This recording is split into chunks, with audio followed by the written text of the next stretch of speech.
everyone. We're going to get started. Hope you had enough to eat. How about that dessert today? Huh? That's good stuff. So, welcome back after Snowpocalypse last week. We did meet last week, and if you weren't able to make it, you can catch the video online on jamsmith.org/blog. That's there every week, and I try to get it up either the day after or at most 2 days later, depending on if I'm able to upload it or not.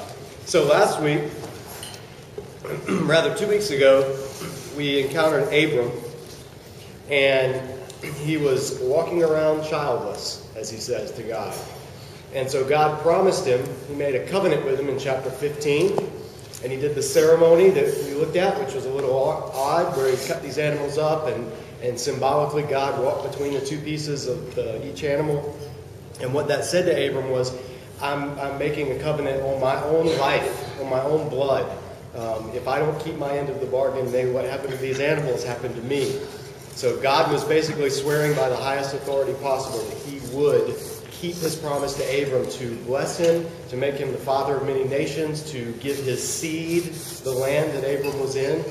But then he told Abram, but my time frame is different than yours because this is going to happen 400 years into the future. And so that's when you sort of realize that the scale that God's working at is a lot bigger than just Abram. And so then years after that, we looked last week in chapter 16, Abram and Sarai, and actually it was Sarai's initiation in this one is to basically kind of help out God. Like, all right, maybe God needs a little help in keeping his promise. It's been years. We still don't have a child. So Sarai did what was common in the ancient world, what was perfectly normal, which was if you can't produce an offspring as a woman, then you would give one of your servants, a slave woman, you would have a surrogate, basically. So she gave her slave woman, her Egyptian slave woman, Hagar, to Abram, and he had a child through her. And when she became pregnant, she kind of lorded it over Sarai, like, well, you may be my mistress, but who's the one that the gods have blessed with pregnancy? Who's the one that's able to do what women should do? So she kind of got a little, haughty or looked down on Sarai or whatever she did. The text just kind of says she treated her with contempt. And so Sarai basically sent her packing. Or actually, no, she made her life miserable, and Hagar said, I'm out of here, and she left. But God appeared to her, showed up, says, no, relax, go back, I'm overseeing this, I'm not done. You're going to have a child, and I'm actually going to bless him, and I'm going to make him great, but the blessing is still going to go through, and we're going to find out this week through Abram and Sarai. So we get to chapter 17. After Ishmael was born, chapter 17 picks up, and it says, when Abram was 99 years old, the Lord appeared to him and said, I am God Almighty. In Hebrew, that's El Shaddai. I am God Almighty. Walk before me and be blameless. I will confirm my covenant between me and you and will greatly increase your numbers. That's the language coming back from Genesis. Be fruitful, increase, multiply, fill the land. God is confirming his covenant now with Abram. 99 years old. So this is about 15 years after what's happened in the last chapter. Huge gap. Again, we think when we read the Bible, all this stuff's happening all the time to these people. 15-year gap. What were you doing 15 years ago? Think about it.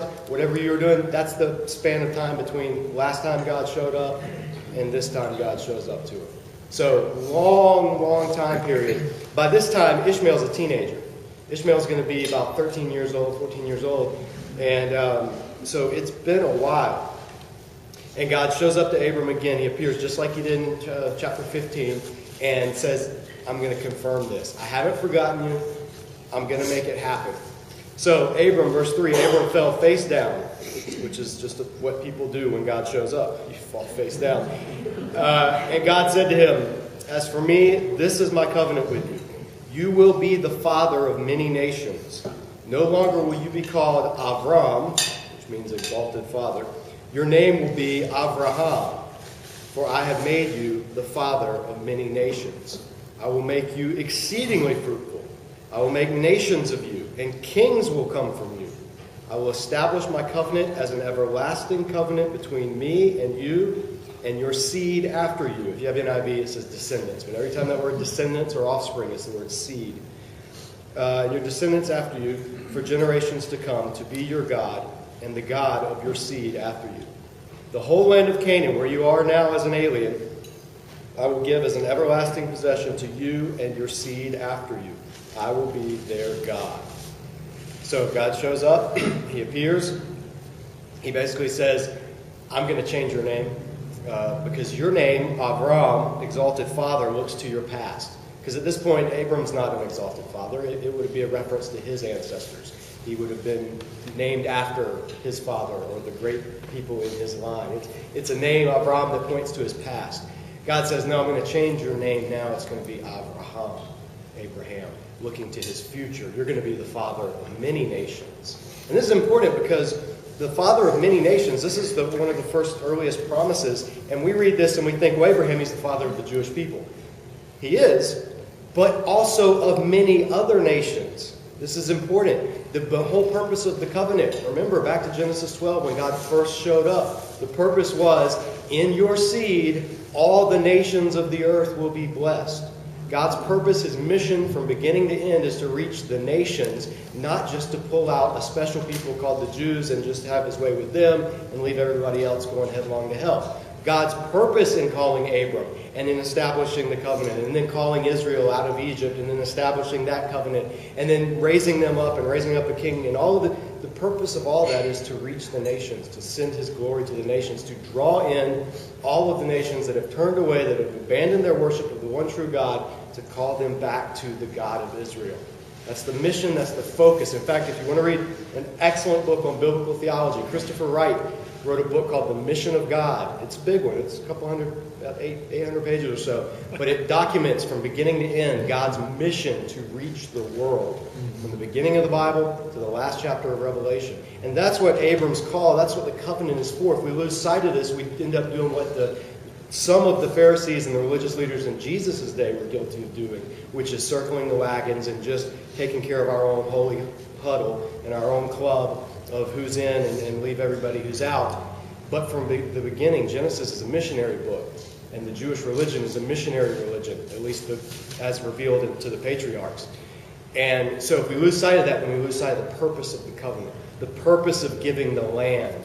Because when we get to Romans in the New Testament, Paul's going to take this promise of the land, and he's going to do a slight shift in wording and say, and to Abraham, to whom was promised the world instead of the land. For New Testament authors, the promise of the land is a foretaste or a glimpse or a shadow of the ultimate promise, the future promise when the true seed of Abram appears, Jesus, and his dominion is the world, all of the world. So it becomes, the land becomes like a microcosm of the world. And so all of the promises that we see find their root, find their seed form back here in Genesis. And that's what God's confirming to Abram and his seed, his offspring.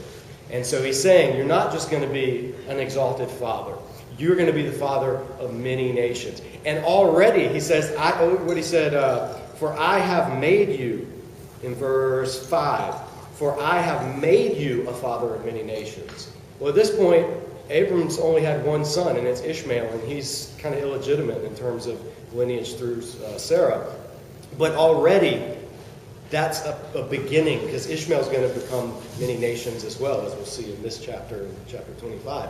So God is doing his promise, and he's fulfilling it, but he's reaffirming it. He's making sure that Abram gets it, and he's giving him a new identity.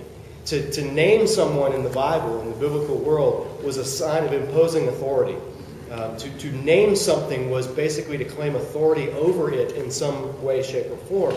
And so you don't just go around giving somebody a new name or a nickname, because your name was important. Names in the Bible denote character or destiny, or they denote something, a core essence of the person. So today, names don't really mean as much. Some names are just made up. Gwyneth Paltrow named her kid Apple. Like, there's not some deep, significant meaning, and it's just a neat name. Oh, Apple. I think in Mexico, I read last week a kid was named Facebook. People just give random names that have no meaning. But in the biblical time, the name was extremely important. And it carried a sense of who you were and your identity. And that's something that we've somewhat lost. I mean, names still, they have some meaning, but not near what they had in this time. So God's sort of not just pronouncing authority over Abraham now, but he's also speaking into him, his destiny, and what he's going to become. And so this is huge. It's incredibly significant for Abraham. And from this point on, he's no longer Abram. He's Abraham in the rest of Scripture. Then, verse 9, God's going to put the stipulations. Then God said to Abraham, "As for you, you must keep my covenant, you and your seed after you, for the generations to come. This is my covenant with you and your seed after you, the covenant you are to keep. Every male among you shall be circumcised. You are to undergo circumcision, and it will be the sign of the covenant between me and you. For the generations to come, every male among you who is 8 days old must be circumcised, including those born in your household or bought with money from a foreigner, those who are not your offspring, whether born in your household or bought with your money, they must be circumcised. My covenant in your flesh is to be an everlasting covenant. Any uncircumcised male who has not been circumcised in his flesh will be cut off from his people. He has broken my covenant." There's a wordplay at the end. Any uncircumcised male will be cut off. Basically anybody who's not cut will get cut. It's a, I don't want to say it's a pun, but it's a very significant image. So, what's going on here? What does this little surgical procedure have to do with this covenant that God's making with Abraham? Well, first of all, circumcision was known in the ancient world. It's not something new. This isn't the first time circumcision was ever commanded. It was done all throughout the region. There were some groups who didn't do it. I think Babylonians didn't do it. The Philistines didn't do it. That's why David calls Goliath this uncircumcised Philistine. It was it was known that the Philistines didn't practice it. In the ancient Near East, people practiced circumcision. There's actually a relief. If I had something to project, I could show you a picture of an Egyptian hieroglyphic of a doctor performing circumcision on some guy. And the guy's just like, he's kneeled down and cutting. It's pretty wild. It was practiced throughout the ancient world, but it was practiced either as a cultic or a priestly ritual, or it had something to do with a rite of passage. Like when a boy was becoming a man, he would be circumcised, and that was part of his journey into manhood. It had to do, in other contexts, with like fertility, to increase fertility, or virility, to increase manhood. So there were different connotations that this procedure had all throughout the ancient world. So it's not like God made it up. Abram would have been familiar with it, would have known about it, at least from time in Egypt and in Canaan where he is. And it also had to do with marking out a line of people or descendants or genealogy or just an identification marker. What God does here is he takes a practice that's already known and he instills it with new meaning. He transforms it and makes it into a sign. We saw him do this before. The last sign of the covenant he gave, anybody remember? The rainbow. The rainbow. Right. The last sign of the covenant was the rainbow. Rainbows have been around. It's refracted light. It's not like God created the rainbow in Genesis. But the rainbow was now a sign that God invested with spiritual significance or meaning, that he would not flood the earth again, that he was the conquering king who had come in peace. He put his bow in the sky like a conquering king would lay his war bow across the gate of a city. And so this natural phenomenon in the rainbow case was instilled with spiritual meaning. Well, now this cultural phenomenon, in the case of circumcision, that marked like a human attempt at either being more manly or increasing fertility or getting the favor of the gods or marking them out as a special person, of moving from a boy to a man. All of these connotations, now it has a new significance, and it's not done as any rite of manhood or rite of passage or anything like that. It's done when the child's 8 days old, when it's a baby, to mark him as part of the community of the covenant community of Abram. The seed, part of the seed of Abram is what the circumcision now would represent. The question people have though is, okay, well that's great, but what about the ladies? If you have a daughter, the women aren't to get circumcised, so why is it just for the men? And part of the reason might be, I think most likely, is the world of Abram, the world of ancient Near East, there was the concept of patrilineal descent. In patrilineal descent, your identity in a clan was determined by either the father or the husband. So if you get married, you marry into a certain clan, and you become part of that clan. If you're a woman, you marry into... It's like today there's a remnant of it where women get married today sometimes, or most of the time, and take the last name of the man. It's that kind of thing. So the covenant, the circumcision, was a way of marking out the males in this clan, in this community, in this group, saying, we as a people, this is who we belong to. We are part of the seed. We circumcise on the 8th day. All the males in our household, everyone's a part of us. And because of the concept of patrilineal descent, there wouldn't be a reason for the women to have to undergo that. Ladies, you get spared this little procedure. But the importance of it is it had more to do with the community rather than the individual. It said more about the community of people to which you belong rather than each individual person being able to say, I'm circumcised, or I'm, look at me, my relationship with God. I mean, that's important. You had to have a relationship with God. But the emphasis through circumcision and making it a family sign and making it something done to infants rather than teenagers was, this is a communal thing. This is a family thing. This has to do with genealogy. It has to do with passing on to the next generation. It has to do with being a people rather than being a person. And so all of that is going, and there are probably other ancient Near East meanings and symbolism and nuances that are just lost to us because we're 4,000 years removed. But for the most part, that's what it would have said to the people around Abram. This is a community. This is a community of people, and they have weird practices. And it's going to get weirder. In Exodus, he's going to give them all kinds of things they have to do that other people can't do to mark them out as being distinct, as being separate. So this is sort of the beginning of that. He goes on then, God's not done, after he gives them the sign of circumcision. God also said to Abraham, as for Sarai, your wife, you will no longer call her Sarai. Her name will be Sarai. I will bless her. Sarai and Sarai are both variations on the word princess. So princess is what her name means.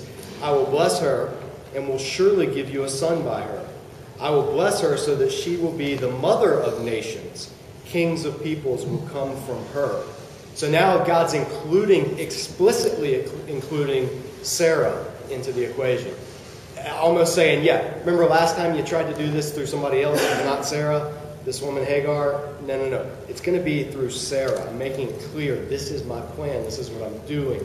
And she is going to be, just as you're the father of many nations, she's going to be the mother of many nations. Just as kings will come from you, kings are going to come from her. So he's exalting Sarah and putting her side by side with Abraham in this role of being the covenant parents, the mom and the dad of God's people. And of all of these nations, multiple nations are going to come from them. Abram's reaction, verse 17, Abram fell face down. Okay, we've seen him do that. That's what you should do. And then he laughed. And he said to himself, will a son be born to a man 100 years old? Will Sarah bear a child at the age of 90?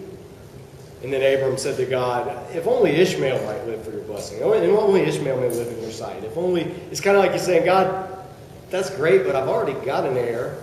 He's here. He's a teenager. How about him? Sort of, Abram, it's this sense of he just can't believe what God has told him. That it's going to come, and it's going to come through Sarah. She's 90, all right? Ladies, 90 and having a baby. Having a baby is hard at any age, but at 90, I'm sure it's remarkably hard. And that's the point of the story, is God saying, no, the whole purpose is it's going to be miraculous. It's going to be something that only I can do. That's what I do. I'm God. I do the miraculous. I do the unthinkable. And it's going to happen, and it's going to be through you and through her, and you're both well past childbearing years, and I'm still going to make it happen in spite of all the odds. So the promise is, and Abram's response is he laughs. The text says he not to himself, because you don't laugh at God's face. He's God. He's right there. And you get a sense of the relationship that God and Abram have at this point, because Abram doesn't get struck down for laughing at God. He doesn't get rebuked. He gets forthrightly but gently corrected.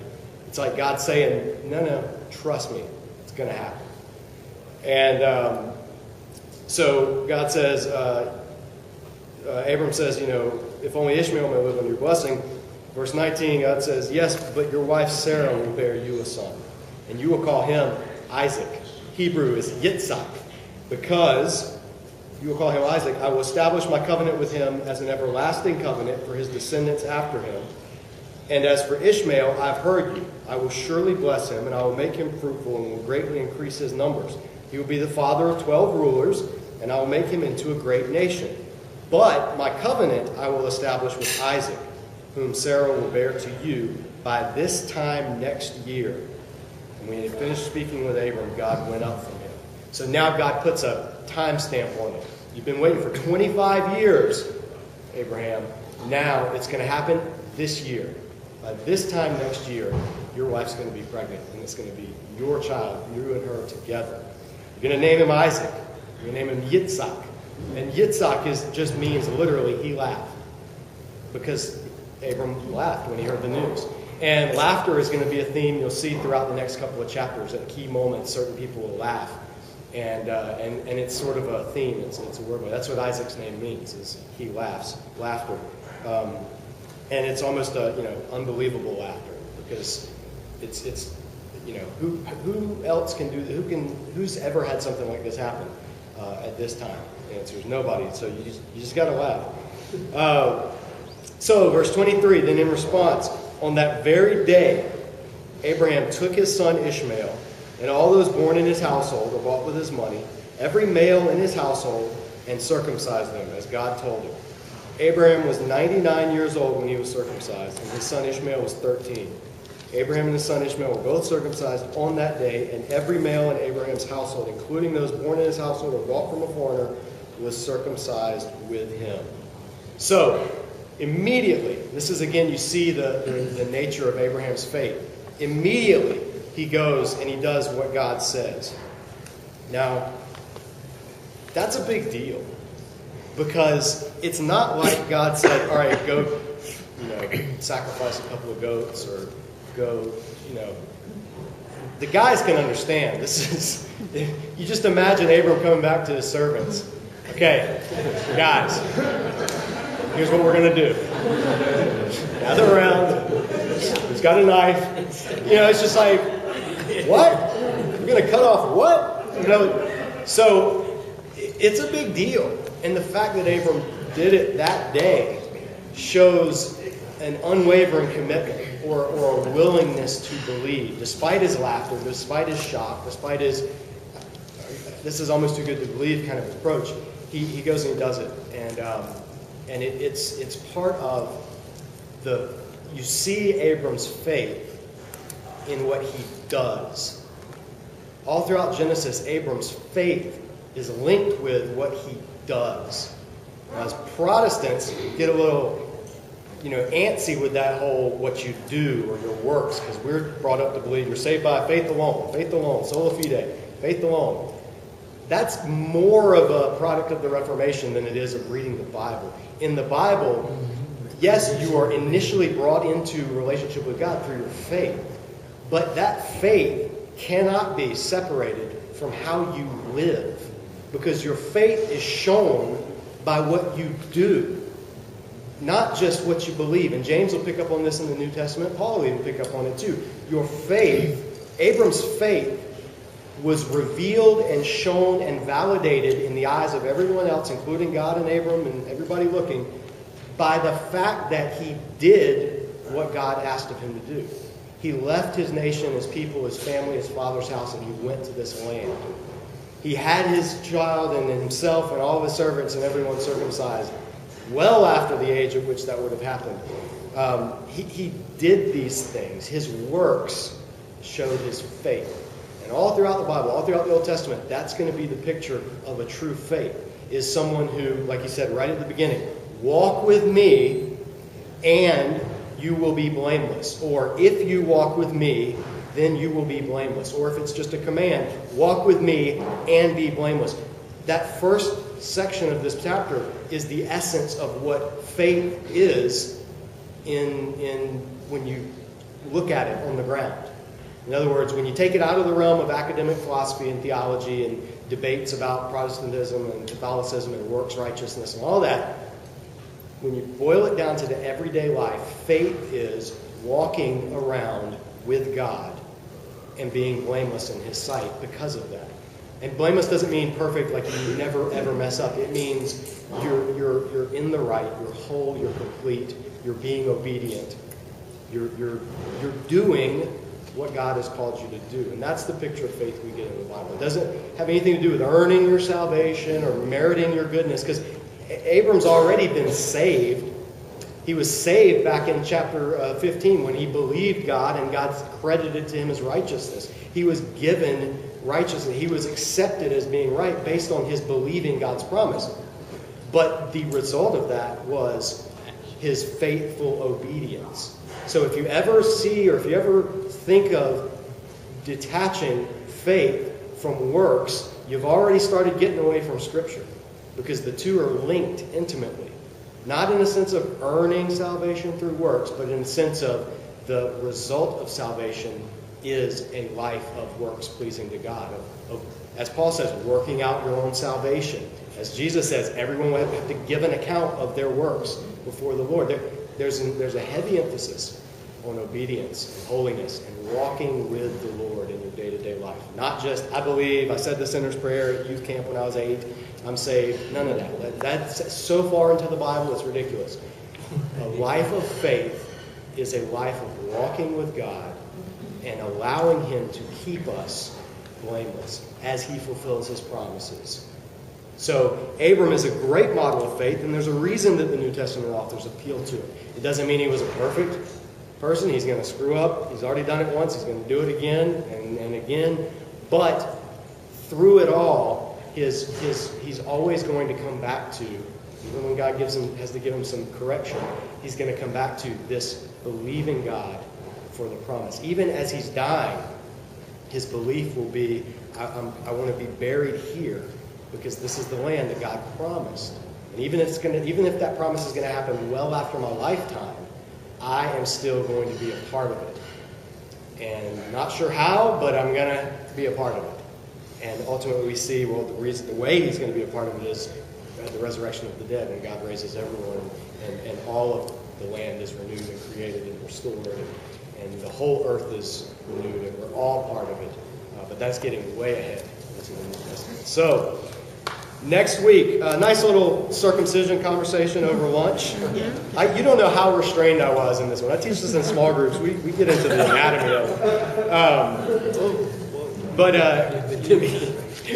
Like if they had served a little calamari, that would have been perfect for today. But anyway, so next week, we're going to look at 18 because God is going to once again show up, and He's going to show up in a completely different venue this time in terms of His purpose and in terms of His appearance. He's going to show up, as the text is going to say, as a man, as a person, along with two other people. And only after a conversation will Abram realize, this is God that I'm talking to. So the idea that God can become a man is not just a New Testament doctrine. It's rooted in the first book of the Bible. And we'll see it next week when things hit the fan next week. So everybody have a great week. Thanks for coming, and enjoy what's still left of the field.